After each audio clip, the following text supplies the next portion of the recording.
Last week, the federal government released their review of the migration system. The review has revealed a broken system in dire need of reform. To quote the report, Australia now has a migration program that fails to attract the most highly skilled migrants and fails to enable business to effectively access workers. Here to discuss the government report and their policy recommendations are Brendan Coates, Economic Policy Program Director, and Tyler Reysenbach, Associate. Brendan, from the look of the report, the system is not fit for purpose, but what purpose is that? What should be the goal of our migration system in Australia? What the Parkins review acknowledged is we have that the system hasn't had a real clear objective for a long time, and that's allowed it to drift. And so we've seen lots of ad hoc changes that have accumulated and led us to having a system which isn't really achieving any plausible objective for the migration program. So, what the government has done, what the review recommended and the government has largely adopted is a system that tries to focus more on the long term, try to focus more on getting the skills that we need for the long term to maximise the well-being of the Australian community from the migration program, particularly skilled migration, and a bit less of a focus on temporary migration and short-term skill shortages. So they've kind of outlined very briefly 5 objectives. One is to build Australia's prosperity by improving productivity, meeting labour force needs and supporting exports, making sure that you have a fair labour market. So that's about making sure we don't have exploitation. Building a community of Australians, so that's acknowledging that migrants come to Australia and they contribute and engage in the community far beyond sort of just the economic realm.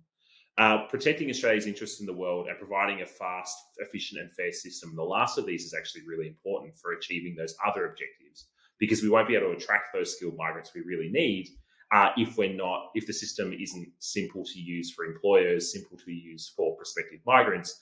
Those that are highly skilled will choose to go elsewhere because, frankly, they've got other options, and we're in a race for talent. And if we want to get those highly skilled people to Australia, we need to make it as easy as possible.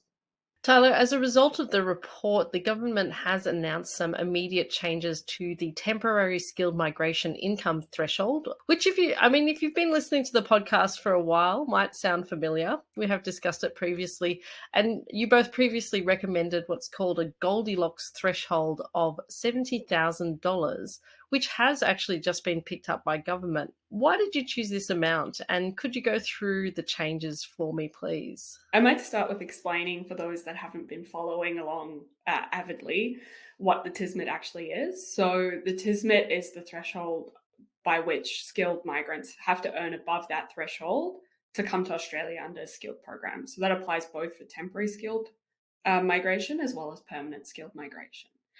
And the reason we picked a TISMIT of 70,000 is because it's not too high and it's not too low. So if you set the TISMIT too high, you stop young, talented, skilled professionals who are starting out their career from coming to Australia and contributing. But if you set it too low, the program no longer becomes about skills and it becomes a de facto low-skilled work visa. So where it was previously, it was at 53,900, which is far too low. About 90% of Australians earn more than that. I think no one would say that that's a skilled program. 70,000 works really well because it's about the average earnings of someone who's 25 to 35. So that puts it well in kind of the level of skilled people, while also kind of giving young people an opportunity to come to Australia. Yeah, it's also just worth being really clear that we're talking about sponsored migration here. So this is obviously where employers are sponsoring people to come to Australia, which is one part of the skilled migration program. There are other parts as well, like points-tested visas, through which people come to Australia, and particularly as international students. So that TISMIT, that wage threshold, and it's been funny watching journalists over the course of the last 6 months actually learn a lot about a migration program because there's been so much more coverage. But it is really only focused on sponsored visas. There's no wage threshold for people who are coming through other pathways for skilled migration. Yeah, that's really helpful to clarify that, because it's very easy to become confused when it comes to the migration program because there are so many different types of visas. Tyler, one of the first things I thought when I was reading these recommendations and the immediate changes to the $70,000 threshold, what happens to workers who are suddenly ineligible for TISMIT? Will there be further worker shortages in certain industries? It's a tough one because government has announced that the TISMIT will now rise to 70,000 as of 1 July. which we kind of thought was probably a bit too quick. We've recommended previously to have a staged phase-in period. That being said, it has been stagnating for a very long time, so we understand governments want to work quickly. There are questions about how that will work in terms of transitioning. I can imagine a lot of people will just try and get in before 1 July to reapply for their visa if they are going to fall below that TISMIT. That being said, some industries will be affected. Most notably will be hospo. The majority of people who are earning below 70,000 work in hospitality. So we might see some labour market tightening in that area. But that being said, a lot of the worker shortages in hospitality were caused by the lack of students. And, there's been heaps of coverage recently talking about how student numbers have become roaring back. I think between those two countervailing things, that will work. I think it's also really important to remember that this is about skilled migration. If we are facing worker shortages in those areas, it's not necessarily going to be skilled workers, which means if employers want to raise wages and hire locals, that should be easy enough to do. There shouldn't be, very many training barriers or occupational requirements to fill those gaps. Brendan, we've previously recommended also getting rid of restrictions on which jobs are eligible for temporary sponsorship, and the government's aiming to improve these systems. But what I'm thinking, won't this result in the same problem of outdated lists that don't keep up with the new jobs? Yeah, so one thing that the government hasn't adopted is they haven't adopted our recommendation to abolish the skills occupation list completely and instead move to a world where we just rely upon wages as a signal of whether someone is skilled when we're thinking about sponsorship, employer sponsorship, whether for the temporary program or for the permanent program, as we've discussed previously. So what they're instead going to do is they're going to have these 3 tiers. They're going to have a tier of high-skilled migrants through a specialised pathway where there may not be something like an occupation list. That's a big step forward, but it's not clear about what wage threshold that would cut in at and whether there'd be other restrictions, like it might be restricted to like IT workers to support, if Atlassian wants to get more staff in Sydney. Then there's going to be this middle cohort of temporary sponsored workers where something like occupation lists is still going to be put in place. And the government's going to use Jobs and Skills Australia to try to work out what should be the occupations that are on that list, or if occupations are going to be replaced with something else, what that alternative system is going to be. And the challenge there is that, the government and the review are very clear that it's really hard to determine what jobs are in shortage or what skills are needed, because those ANSCO occupation lists are like driving along looking in the rearview mirror. You're looking at what the labour force looked like a decade ago, because that's how long it takes to update these things, because you need very detailed data. And it just means that you don't have, a lot of the jobs like data scientists wasn't on these lists for a long time. And the sort of jobs in emerging industries, which are going to be so critical to Australia's prosperity going forward, whether it be IT startups or in the transition to a clean energy economy, those jobs may not actually exist in that framework, which makes it really hard to recruit people. And it's not clear exactly how just giving it to Jobs and Skills Australia may take some of the politics out of it, may get rid of the sort of stakeholder lobbying that we think is sitting behind of the construction of those occupation lists today that determine who's eligible for sponsorship. But Jobs and Skills Australia can't invent data that doesn't exist. Like if they don't have the information they need, very granular data on wages, vacancies, this kind of information, it's going to be really hard to work out what should be on that list and what shouldn't. There's also this question about what it's going to do to sort of low-skilled jobs that are off the list. They're sort of the fall below that $70,000 threshold. It's worth remembering that a lot of the sort of where we think there are big shortages in the economy, whether it be childcare, aged care, the person that gets my granddad in and out of bed every morning, those jobs are not eligible for temporary sponsorship today. They earn far below the existing wage threshold of $54,000 a year. And they also are not even on those occupation lists right now. So that's not where we expect to see a lot of impact, because, it's worth remembering there are only something like, and Tyler may correct me, 100,000 temporary sponsored workers in Australia today, in a workforce of, many more than 10 million.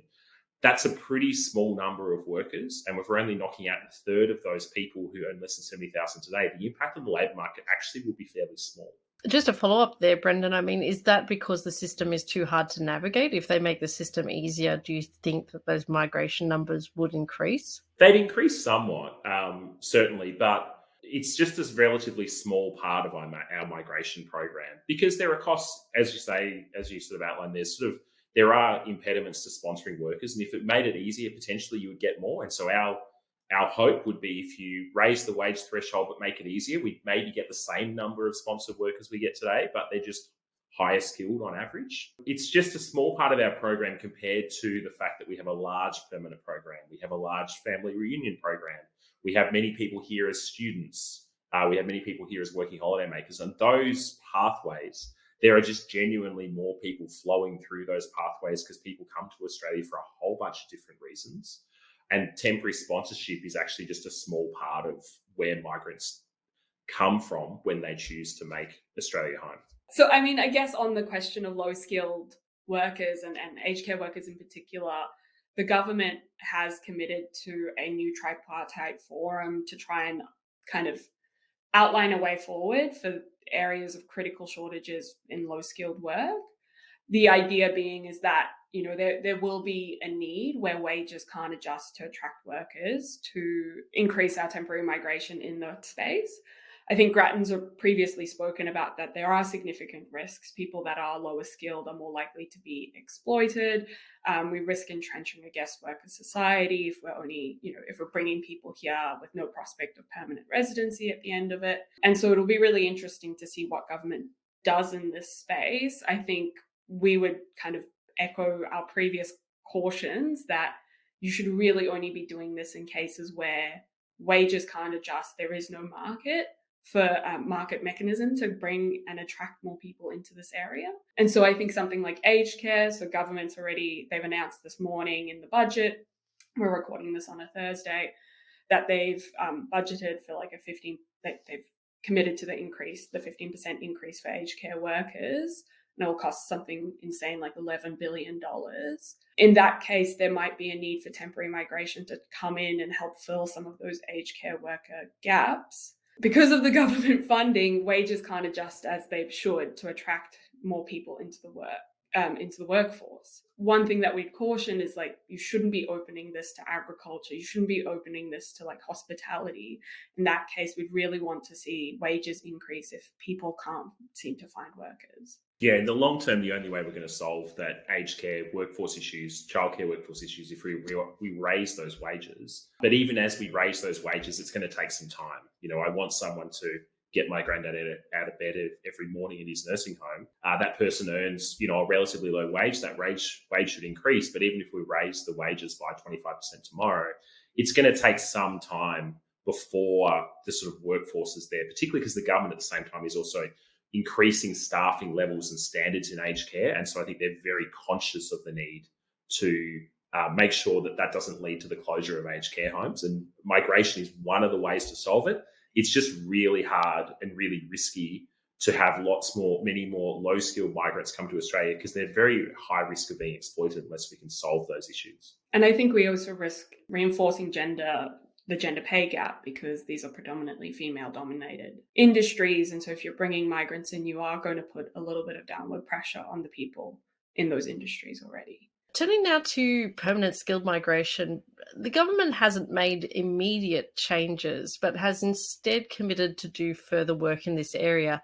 Why is there a delay here, and what do you think those changes could look like? It's interesting that so much of the focus of Claire O'Neill's speech when she responded to the Parkinson Review at the Grattan Press Club focused on those immediate announcements. So changes to the TISMET to 70,000, which I should point out, she gave a shout out in the speech to we're calling it the Goldilocks level as a wage threshold, which actually comes from some work that Tyler did for an op-ed that we did earlier this year. And so, shout out to Tyler for getting into the minister's speech. The really interesting question here is that permanent migration is so much more important. So there's a lot of focus on temporary migration that captures the airwaves, but the permanent visa system and how we design that is way more important in the long term, but it just gets so much less attention. And, the events of the last week are a testament to that. So what the government is committed to do is to look at improving the way that we select skilled migrants through the various pathways. The reason they haven't gone quicker is, to be honest, the Parkinson Review only had 4 or 5 months in order to actually try to reassess the entire visa system.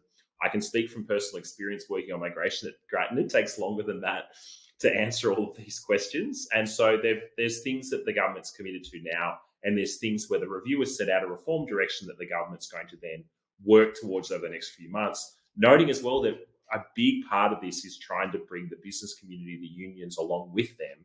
And so a lot of this is the result of negotiated outcomes. I bet there was a lot of closed door discussions about the TISMIT before they landed on $70,000. So where they're looking to go, most importantly, they're going to look at changing how points tested visas are offered. So the points test, we've talked about before, you basically apply for a permanent skilled visa. The government assesses your long-term potential contribution to Australia on the basis of how old you are, what experience you have, what qualifications you have. And the idea is to pick people that are going to make the best long-term contribution to Australia. Now, the trouble is that at the moment, we have the points test is bloated. It includes things like a professional year. You get extra points for studying in regional areas when, I think it's pretty clear that studying in a regional area compared to studying at a major university in the city is probably not a good predictor that you're going to earn more and contribute more to the community in the long term. And so what the government is planning to do is to recalibrate that points test. They're looking to give spouses greater weight because, if I come to Australia with my partner, we're taking 2 spots in a limited number of permanent skilled visas available. You want to make sure that you should be doing more to account for the skills of the spouse. We obviously can't and shouldn't account for the skills of kids. My 6-year-old's not going to have a bachelor's degree, although, he does seem pretty cluey. They're looking to do that very detailed work over the course of the next few months to work out how the points tested visas should change. And if you do that well, the payoff is enormous. Like the fiscal payoff alone will be tens of billions of dollars to Commonwealth and state budgets over the next 3 decades. And it will dwarf any potential changes or improvement in Australians' wellbeing from the temporary program. Brendan, one of the ones, we love to talk about the podcast, the Business Innovation Investment Program. Do you expect future change on this? So the review pointed out that the program's not working very well. The government has said they want to consider that down the track as part of these other changes they're looking to make to permanent skilled visas. We've gone on about this for a long time. The Business Investment Innovation Program doesn't work very well because it attracts older, less skilled migrants that don't earn anywhere near as much. And every visa you give through that program is a visa that you're not giving to a younger skilled worker who makes a much larger contribution to Australia in the long term. I expect a couple of things to come from here. One is we'll get the planning levels for the permanent migration program for next financial year in the budget, which will be on next Tuesday night. And so I expect that we'll see a further decline in the number of visas offered through that program and potentially also through the Global Talent Program. And then down the track, we hope to see the government abolish that program entirely, the Business Innovation Investment Program, because it's not contributing, it's not doing a great job for Australia. But that's one that the government's still got some difficult calls to make down the track. And we hope to see those announcements over the course of the next few months. Yeah, one of the particular challenging parts is that there's 30,000 people who've already applied for the program. And so they now have to make a choice about, do they just not issue those visas, or do they say, hey, we're putting a stop from here on? Tyler, the government has signalled that it wants to tackle the issue of a growing number of permanently temporary migrants here on temporary visas, especially by offering clearer pathways to permanent residency. How exactly will the government do that? Yes, it's a really tricky question. They announced that they're going to give everyone on the short-term TSS visa a pathway to permanency. So what that means is that if you're on the medium-term TSS visa, so you work in certain occupations that are on the medium-term occupation list, you were able to apply for employer-sponsored permanent visa after 4 years. That was never the case if you were on the short-term occupation list. So they've now opened that up to people on the short-term occupation list. That doesn't actually solve the problem, because at the moment there's only 1.9 million temporary migrants in Australia, and there's only 195 permanent places. So just offering people a pathway to permanency doesn't guarantee that they're going to get it. And at the end of the day, the numbers don't stack up. We've seen a bit of signalling in O'Neill's speech that, not everyone who wants to stay will be able to, which I think is the first step in making those really tough choices. But the government still has a bit of work to do in kind of really grappling with what that means.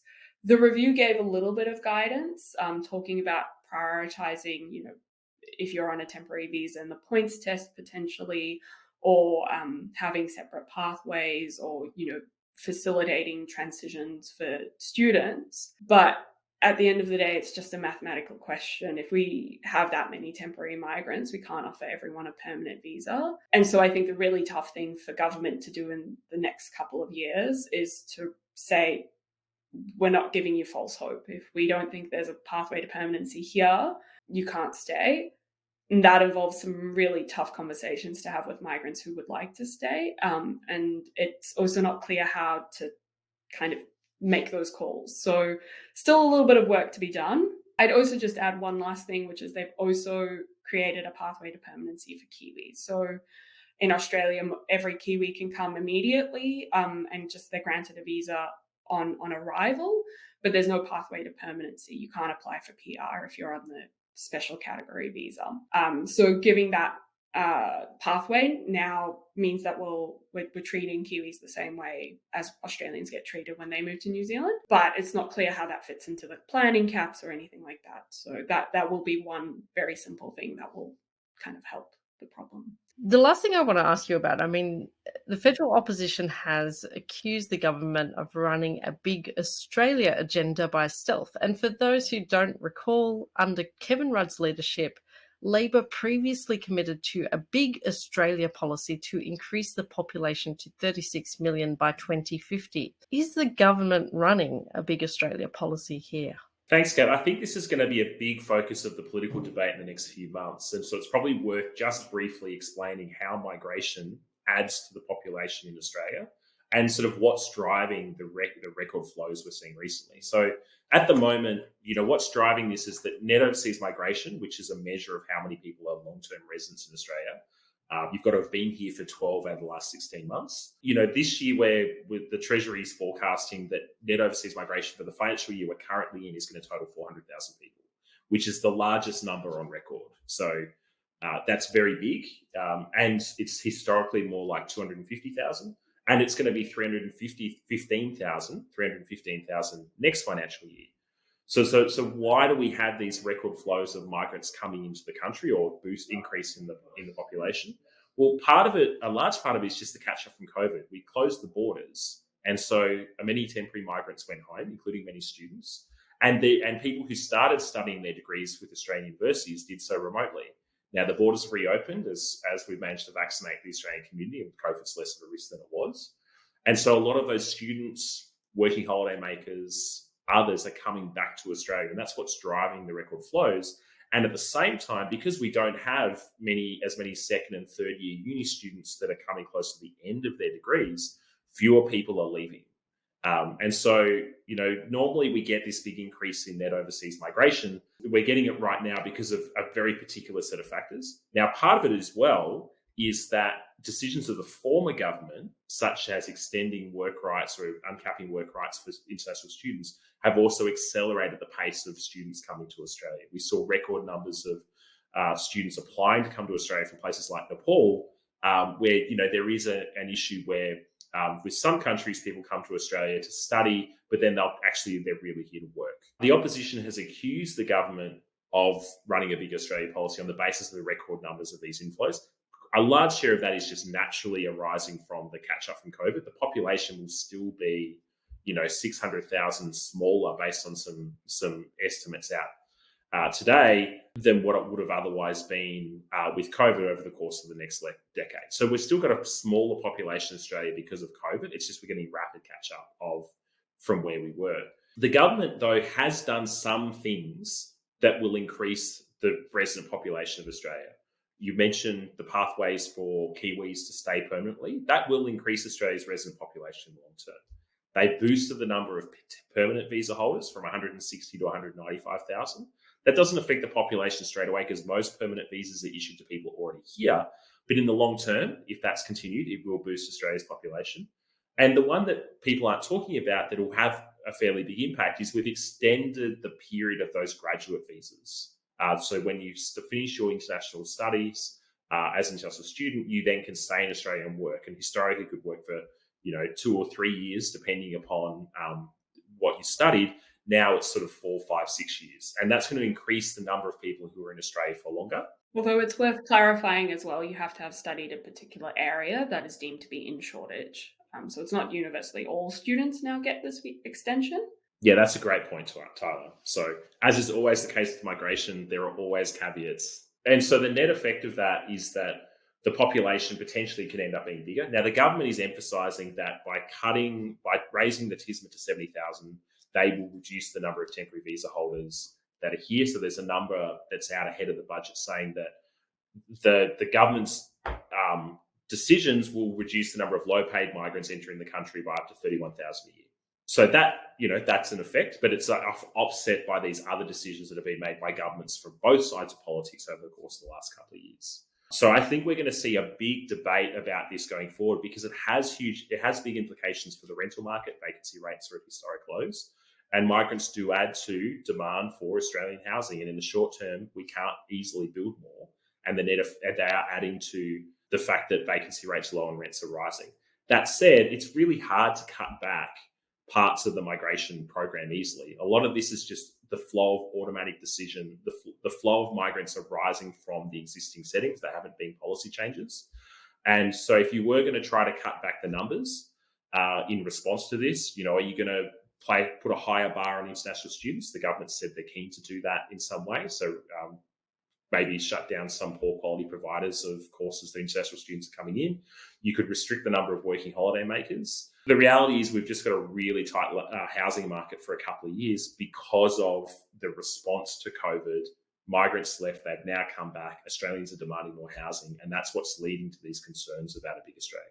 Thank you so much, Brendan and Tyler. Migration is such a complicated issue, but as we've said previously on the podcast, if we get the settings right, it can have huge economic dividends for the country. Next week, we have a very exciting budget podcast. It's our annual event with Danielle Wood on the podcast discussing all things budget breakdown. So you don't want to miss that. Do hit subscribe on your favorite podcasting app or on YouTube if you're watching this in video format. This migration research wouldn't be possible without the funding from the Scanlon Foundation, for which we're really grateful. If you do want to further support our work, support this podcast and our research, which is available for free online, please head to grattan.edu.au/donate. As always, please do take care, and thanks so much for listening.